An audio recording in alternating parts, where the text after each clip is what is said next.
So a few years back, I got to give a big presentation at the National Council for Teachers of Math, or the NCTM National Conference, and after my speech, the president was speaking, and so I ran over to see if I could hear the last of the speech, and I got there just for the very end, and they were, people were coming up to the mic, and they got an opportunity to ask questions, and so somebody asked the question, hey, why is it that United States children are doing so poorly in math compared to their international counterparts? And I thought to myself, okay, here comes a long-winded answer. And instead, the president leaned into the microphone and he said, lack of real-world relevance. Next question, please. And I thought, wow, that was really profound to me. And so I went back to my class and I created a game that I called a math professor. And I don't have any crazy outfits or anything, but I pretend to be a math professor. And I claim that there is nothing that does not have something to do with math. And if the kids can think of something that has nothing to do with math, they win a prize. And so, I teach middle school, so year after year, it's the same stuff. They bring up ketchup, and we talk about ratios and proportions and cost production and calories, or my kids are really into soccer, and so we talk about distance and angles and score. And I will admit, once I was almost stumped. Kid raised his hand in the back of the class and said, Mr. Kajitani, I know something that has nothing to do with math. I said, what? He said, love. And I thought about it for a while, and just as I was about to admit defeat, another student raised his hand and said, oh, I know what math has to do with love. I said, what? He said, when you're in love, that can be very expensive.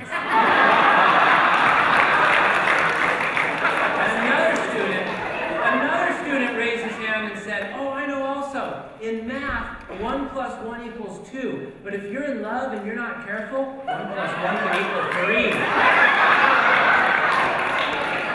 And when you teach 8th grade boys, you cut that off right there.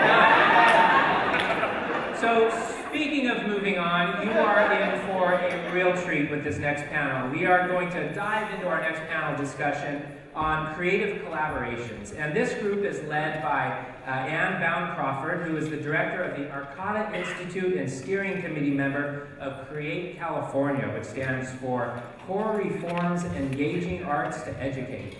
And if Anne and the rest of the panelists would please come join us up on stage. Come on up. Let's give them a round of applause.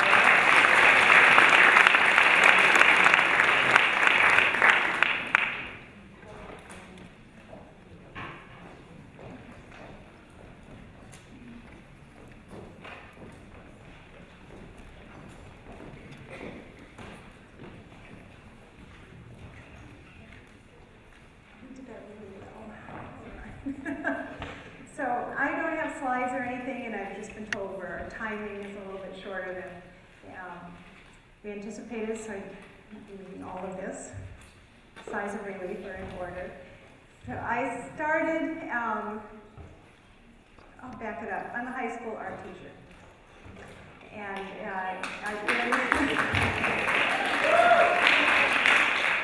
I've been a high school art teacher for almost 40 years now, and I love it. It's my right livelihood. I've had the opportunity, though, to work as well on a state level with Create California, which you just have the letters read out to you about what it actually means. But we're actually creating California in everything that we want to do here, if that's our hope.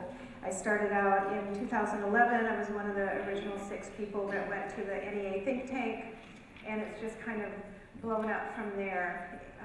It's immensely gratifying. We were 6. We had a grand idea. We're still on the same path with that grand idea, and we're realizing things that we talked about in a small room in Chicago.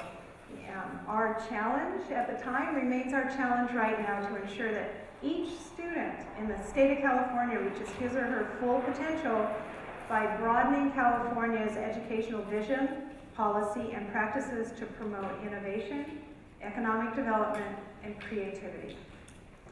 And we're a coalition. Craig did a great job of explaining that to you before.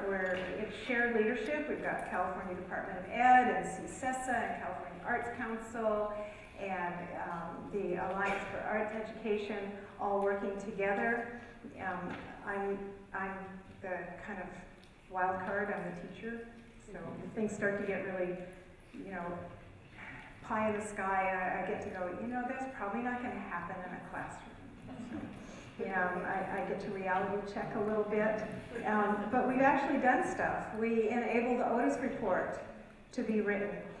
And you can find that. We've got an executive order coming from Governor Brown that's going to go on the top of the toolkit that the Alliance is putting out, and how to help districts go through the LCAP procedure.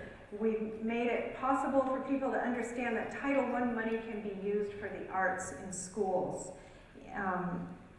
There is a whole program that the President's Committee on Arts and Humanities is working in partnership with us for, called Turnaround Art School, and that was just launched. Creativity at the Core is happening because of the concerted effort of the many, many people that Create California are putting together. And we wrote a report for the superintendent, Tom Torlickson, on a blueprint for creative schools, which will be published probably sometime in August. And we are many, many people now, almost 600. So we have grown from 6 people sitting in a room in Chicago to 600. It's shared leadership. It's exactly what this is here. It's radical collaboration.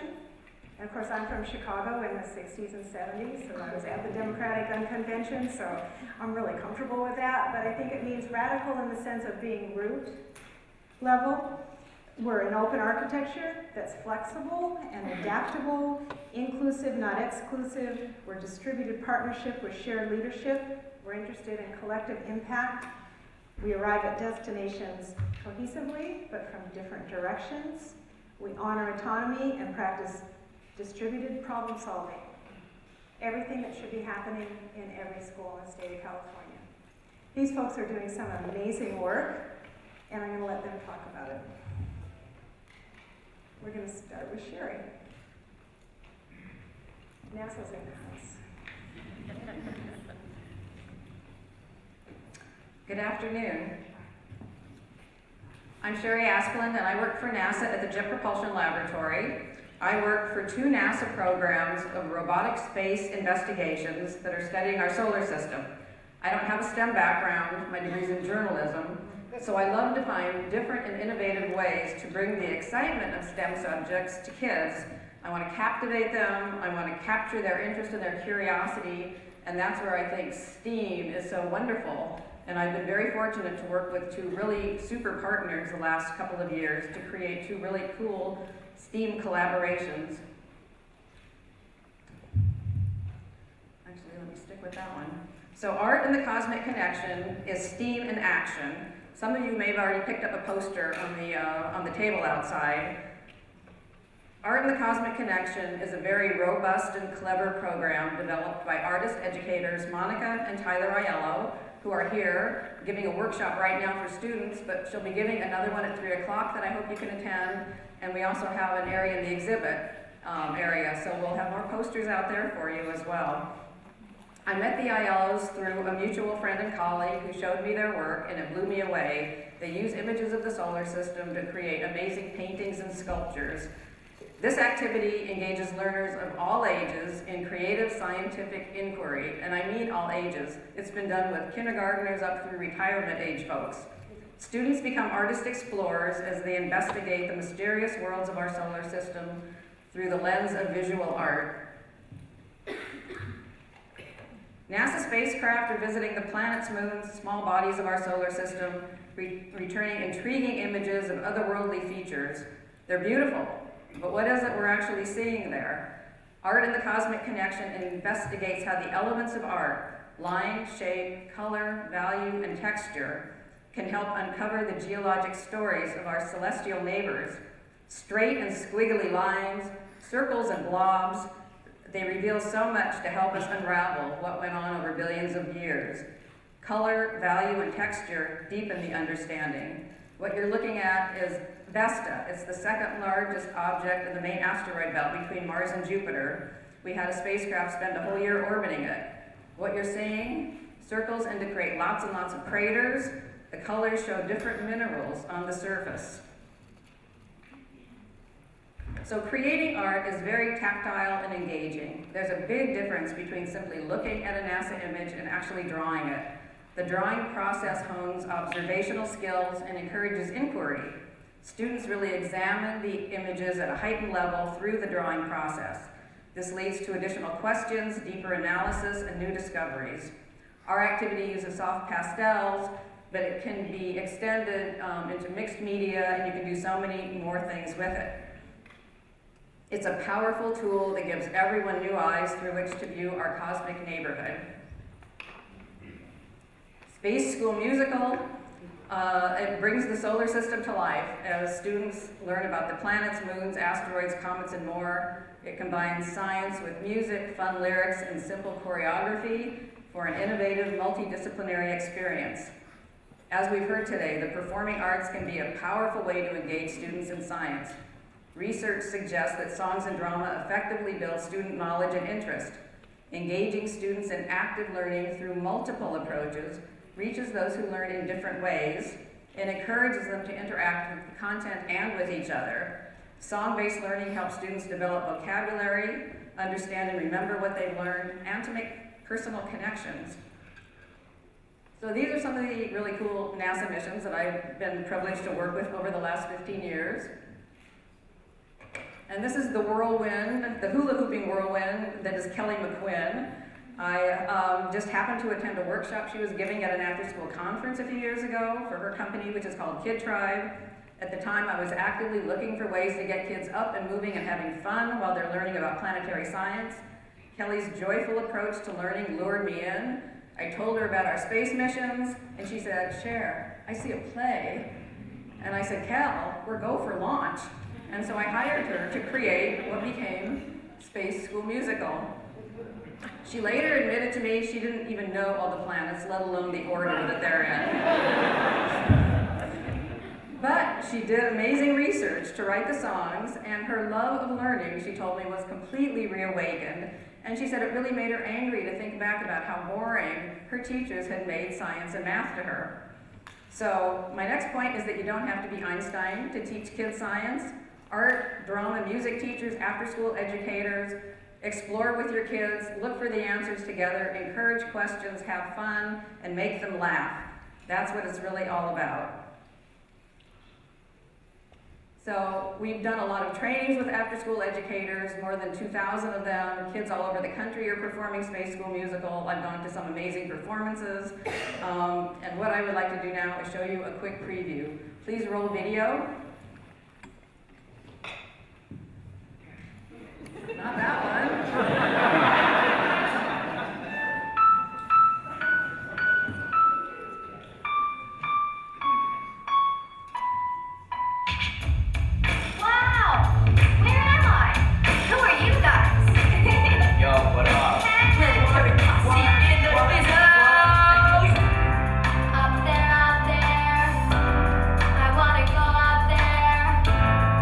Where life is like a giant science.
and you.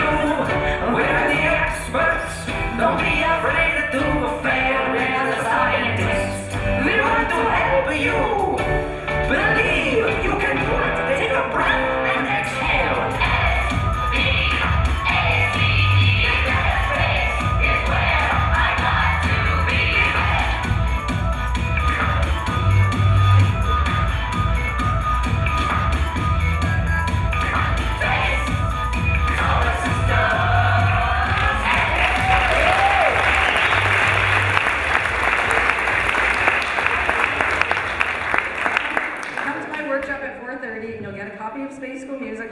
But it's all available for free downloads on our website. And come out to our exhibit area and I'll be happy to tell you much more about both of our projects. Thank you.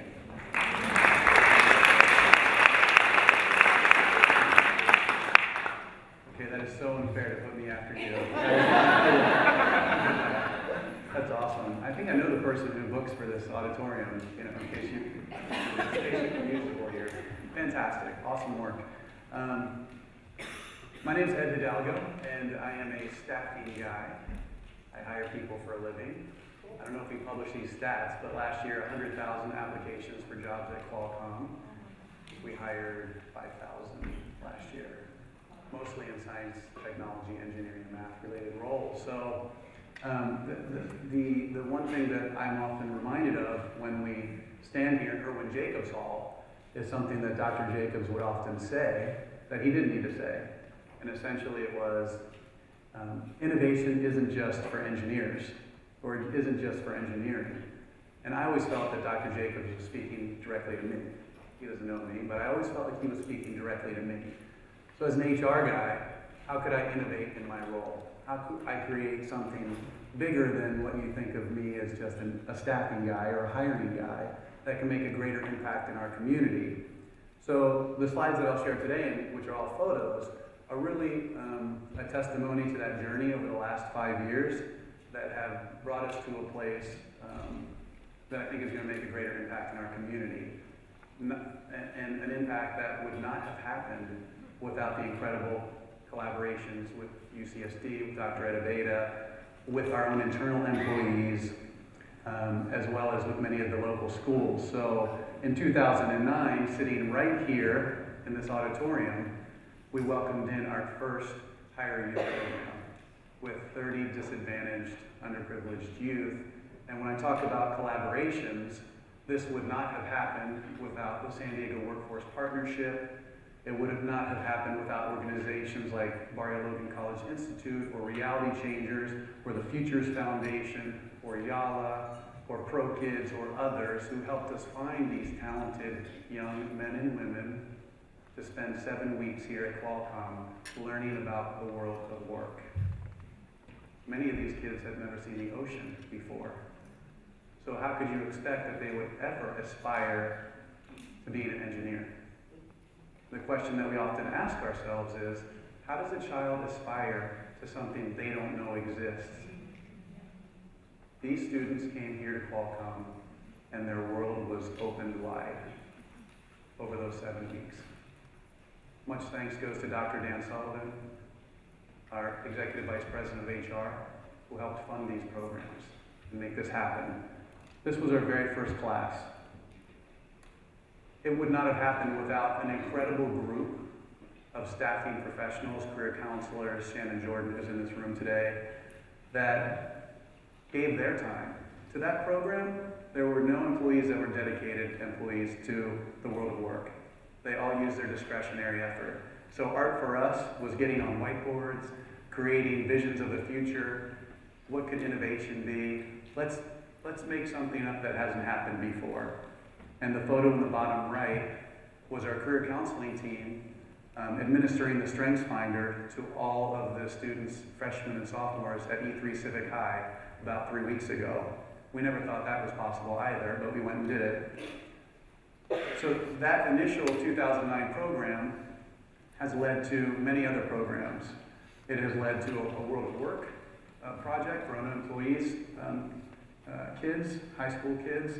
It has also led to a program for wounded veterans. And it has now led us to Think-A-Bit Lab, which I'll share a photo of few minutes. But it's amazing whether you're a veteran or whether you're a 12-year-old, again, that same question is relevant. How do you aspire to something that you don't know exists? For our veterans that set foot here, they had no idea how they could translate their skills, their passions, their interests, and their values to a role at Qualcomm. In fact, most of the veterans think that we're a construction company. Most of the kids think that we're a construction company. They think we build stadiums. You weren't supposed to laugh. But in addition to that, that journey around opening their minds to the world of work and engineering, we also incorporate the arts. And that has probably been one of the most fun components to our journey. So whether it's long exposure photography here with the World of Work Camp, whether it's culinary arts with the World of Work Camp, we have our youth come in, they do the Top Chef Challenge out in the courtyard, whether it's creating mandalas, whether it's meditation. We bring all those components together because we do believe in that, the arts component in our world of STEM.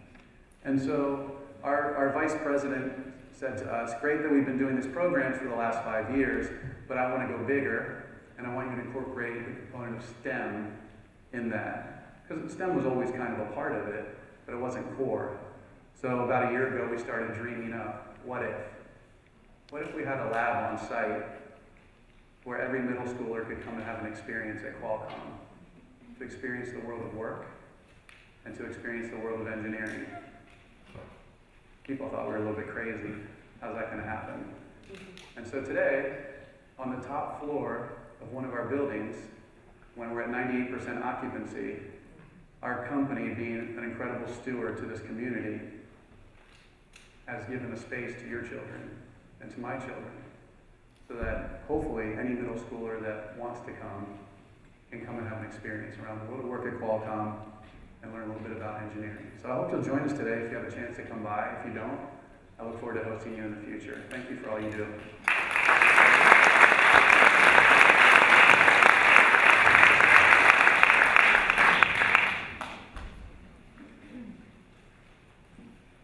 Thank you. I'm Renner. I direct the San Diego Incubator for Innovation, which is part of the Art of Science Learning, a national project hosted by the Balboa Park Cultural Partnership and funded by the National Science Foundation. Harvey Seifter, who's the principal investigator of this project, would have loved to have been here today, but he's at Georgia Tech today for a conference also funded by NSF, which is called Advancing STEM Education Through Culturally Situated Arts-Based Learning. So bringing in people who have traditionally been excluded from STEM disciplines by integrating the arts in ways that are culturally engaging and culturally appropriate. There are 3 incubators for innovation, one here in San Diego, also in Chicago and Worcester, Massachusetts. Each one of these incubators, all 3 now up and running, have recruited in a grassroots manner a multidisciplinary learning community. So artists, scientists, educators, business people, engineers, high school students, professors have come together to engage in a year-long program of workshops and project-based learning. This is community-driven innovation. Each one of these cities has selected a civic challenge to focus the incubator's efforts. And I think there's a handful of our innovation fellows from the San Diego Incubator here. If you don't mind raising your hands in case people want to chat with you about your experience. Thanks for coming today. We're a pretty steamy bunch. Many of our meetings take place in Balboa Park. Members of the Cultural Partnership host our meetings, and our focus is on water. In our recruitment effort, we really made a deliberate effort to make clear the value proposition of participating in this year-long program. It's a significant investment of time and energy. And that value proposition is that you can join with a network of action-oriented problem solvers. You can beef up your skills of creativity, innovation, and entrepreneurship, and you can innovate some new product, process, service, or educational program in San Diego related to water. We launched on October 12th at the Air and Space Museum, one of our partners.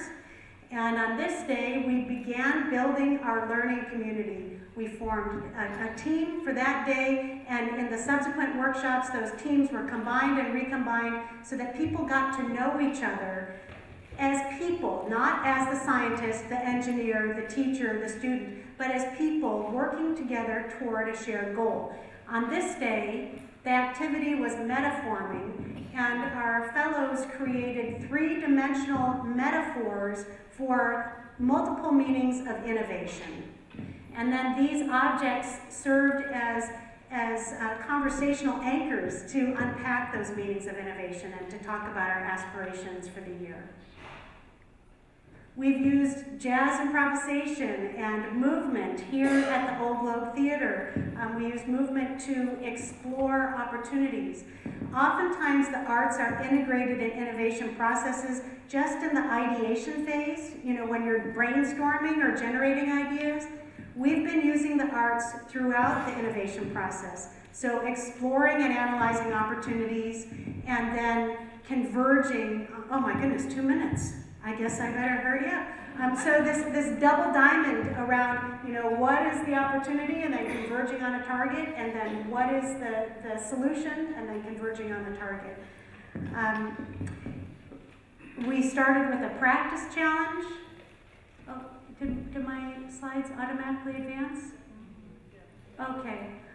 We started with the practice challenge, and then we moved to the water challenge. We got off the Balboa Park campus up to the San Dieguito River Valley and started exploring the interface of freshwater, saltwater, built environment, natural environment. We went out on December 14th for our first public event where we explored the Pueblo watershed. We had trained facilitators, and we went out and documented 10 sites in the Pueblo watershed, which drains to San Diego Bay. Converged at Woodbury School of Architecture, another partner on this project, and shared what we learned at these 10 sites. In some cases, making sculptures and annotating these satellite images, sharing photos and the data. We use sculpture here to explore the opportunity space, and used our enthusiasm meter with pennies for people to vote on the opportunities that most interested them as we created this massive sculpture of each individual opportunity. Another public event on January 25th, hosted by the Natural History Museum, Water in Search of Solutions. We brought in community members to share their expertise with panel discussions, interactive activities. I saw Adam Bergasser here from Beach Physics. He's going to be in the exhibit hall. And then drawing on that wealth of knowledge from the community, our incubator community then created exhibits of their ideas for solutions and used these exhibits to explore their ideas and express their ideas and recruit support from among the incubator.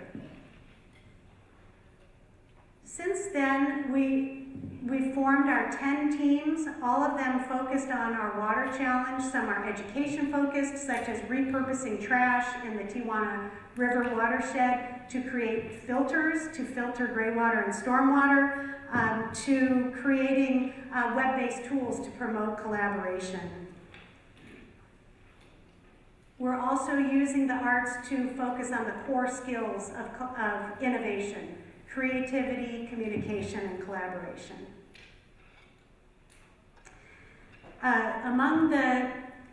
Among some of these opportunities that I think transcend the Incubator for Innovation and the Art of Science Learning and using the visual and performing arts, the arts encourage play and cultural practices that enable social coordination and team building. They exercise the imagination and allow exploration of multiple meanings. The arts are a means to represent and communicate ideas, to analyze, synthesize, explore, and interact. And I think this is a really interesting realm for future research so we can continue building on our current efforts. Thank you.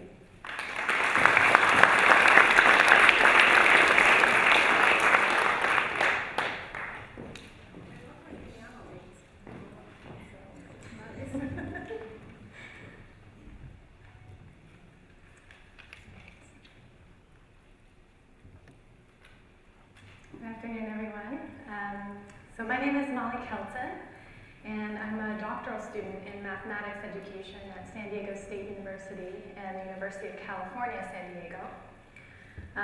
And I have the privilege of serving as co-principal investigator on a new initiative funded by the National Science Foundation called the Informal Mathematics Collaborative, which we just call affectionately InforMath for short.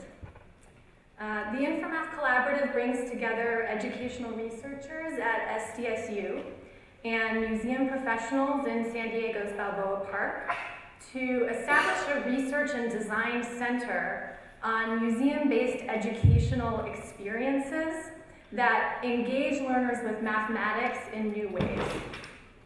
We're currently in our first pilot year of a 4-year project, so we're not quite to the awesome video phase of the grant just yet.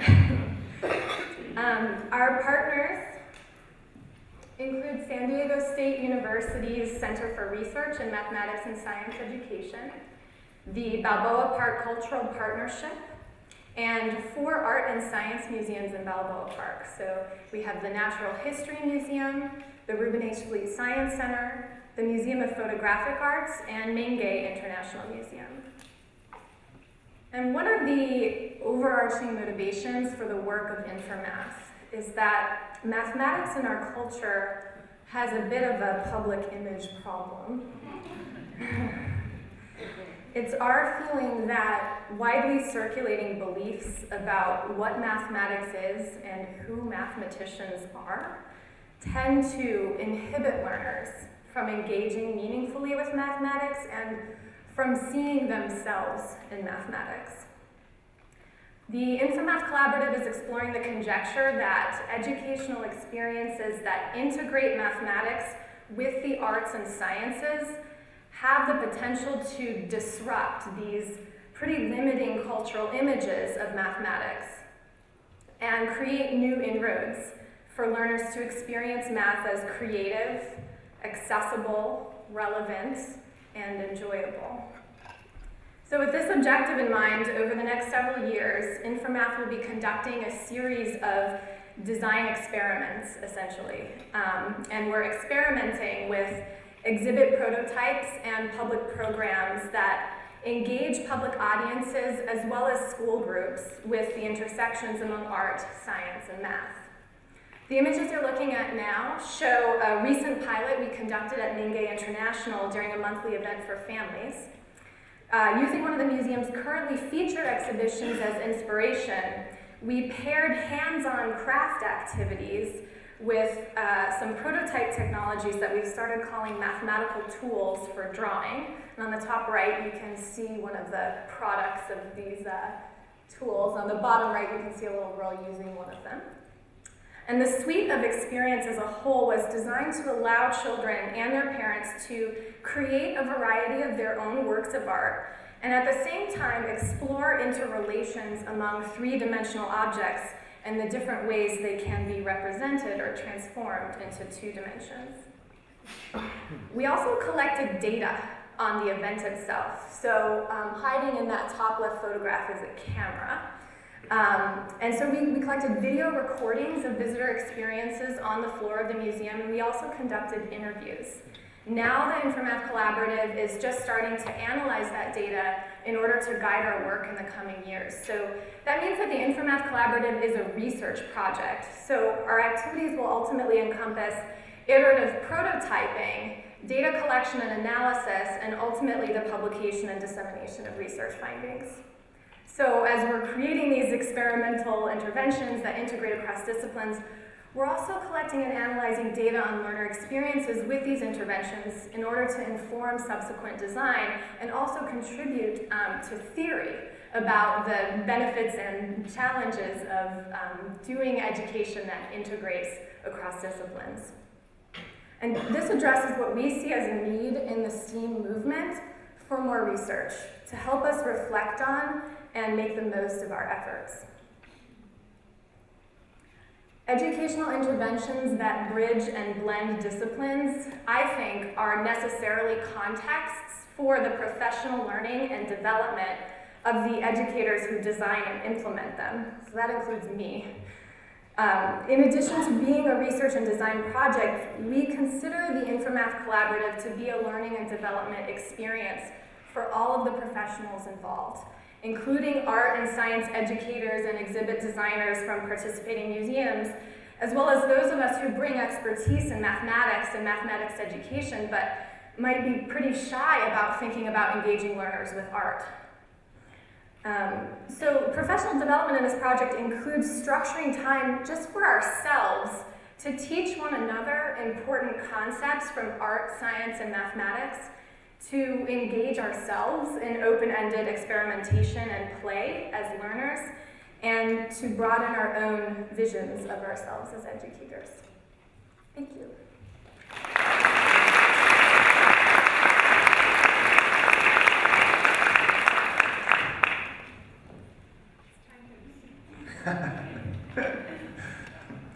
Hi folks, my name is Brent Bushnell, and I'm the co-founder of a company called Bit Circus. And before I sort of share with you our ridiculous project, I would love to sort of get to how we got here.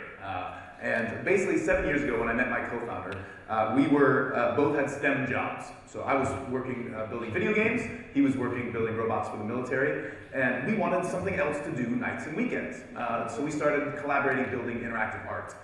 We made this 6-player video game, you know, real simple graphics and whatnot, just a fun thing to bring to events. And we grabbed a bunch of our friends, and we sort of had this nightly club. We'd meet, and we'd talk about the projects we were working on, and we were all nerds, all applying our sort of engineering skills to building fun stuff. And actually, there's another one. We filled a room with laser beams and then flooded it with fog, and had people go through playing like it was Mission Impossible. And it's a lot of fun. It doesn't matter what age you are, you know what to do when you see a room full of laser beams. And this was all simple stuff. We were using the tools of the day, right? Arduinos and sort of all this kind of really easy gear to have fun. And we really challenged ourselves to make something new every month. And we threw a lot against the wall, and some stuff was terrible and some stuff was really fun, and with the part that was really neat was it didn't matter who you were, people really were having a ball playing with this stuff. And we were sort of informally called Mindshare Labs at the time, as we sort of took this stuff all around. And then an interesting thing happened. This rock band up in Los Angeles found out about this band of nerds and said, hey, would you guys help us make a music video? And like a good band of nerds, we said, absolutely. And so it was a video that was a huge Rube Goldberg machine, and it was like this crazy thing that was all done in one shot across 20,000 square feet, and it went crazy viral. And the part that was really surprising to all of us is teachers and parents called, and they said, hey, thanks so much. That was really something powerful. We used it in our physics class, and it was inspiring for our kids, and that was really a powerful tool for us. And we scratched our heads and we're like, what? We're not educators. That doesn't make any sense. And the other side of it was, we're all engineers, right? Physicists, robotics, electrical engineering, software development, and we're building games and having all this fun. And on one side, and then the other side, kids don't want to be engineers, right? They are sitting there thinking that it's not an exciting thing. So clearly there's a branding problem, right? Because what kid wouldn't want to sit there and build games and have all this fun? So we set out to basically sort of recast that and maybe and do some work to sort of convince kids that actually engineers are the new rock stars. So last year we launched a Kickstarter for what we call the STEAM Carnival, which is a bunch of high-tech amusement on one side and a whole bunch of opportunities for kids to get involved on the other. And so a few different things. So we launched it as a Kickstarter, and it was nuts. I mean, the neat thing about Kickstarters is basically like entrepreneurial magic sauce. You can sort of, in one world, the old world, you spend 2 years building something, and then you launch it, and you sort of hope that people actually want it. In the new world, you sort of come up with an idea, describe it well, put it out there, and in the worst case, people don't want it, and you've saved yourself the 2 years. And in the best case, there's this huge appetite for it, and that was what happened to us. And we just got all this coverage. We even had a tweet from Martha Stewart. It was like, wow, that's a badge of honor, right? So we launched this thing, and it's got. I sort of joke this is our over-promising rendering. So it won't look like that. But man, someday that would be great. But maybe a little bit more like this, right? A whole bunch of high-tech amusement, right? Lots of games, the kind of stuff we've been building for years, but that we leave the backs off the stuff so the kids can sort of see what it is that goes into these things, the kinds of tools that we're using, and then a whole set of workshops where they can build their own toys and games. And for us, there's a really critical element here. The kids who are going to the science fair and US First Robotics and whatnot, they already are STEM kids, right? They already get it, they're on the road, they're gonna be working at Qualcomm, it's gonna be awesome. But if we're gonna fix the STEM gap, right, we gotta make it exciting for the kids that aren't doing that, right? The ones who don't understand it. And so we set out to do it through domains we know they love: music, fashion, and games. So at our event, there's a fashion show. But it's not just any fashion show, it's a wearable electronics fashion show. There's a concert of musical robots. And an arcade of like indie group games. So that they get to build all this stuff leading up to the event, and then get to showcase it there on stage. They get not only the sort of fun with the electronics and sort of the basic tools that you need to be an inventor, but also the sort of stage time and the excitement that goes around that. So a couple of quick things, I think I'm running out of time. This is a Jacob's ladder, 10,000 volts of electricity that we've hooked up to the Carnival High Striker. That's pretty fun. This is what we call human meteors. This kid is actually, we're using a laser projector and a Kinect camera to track where he is. And then he's playing the game of asteroids. He's got a Wiimote in his hand. And so he's moving around, and this is a very social game. The people behind him are saying, "Hey, turn around! You're about to, that asteroid's about to hit you." And the part that I love about this is here's little Johnny, and here's his grandma. And also, she's just died in that. So anyway, but I think, is that all my slides? Oh no. Oh yeah, this is our button wall twister. This, and so here's our big version of this thing. But you can imagine the exact same tools in a very small one that is, a whole bunch of buttons. We can just play a sort of finger twister on the table. So we've got a whole bunch of kits. We've organized a network of mentors from the engineers at GE and the Children's Hospital and Cisco who provide support for the kids leading up to the event. And I'm so excited to report we finally settled on a date and a venue. It's going to be at San Pedro at the end of October, the 25th and 26th. Beautiful maritime warehouse. It's really, I'm just ecstatic. It's really going to be something special. So thanks.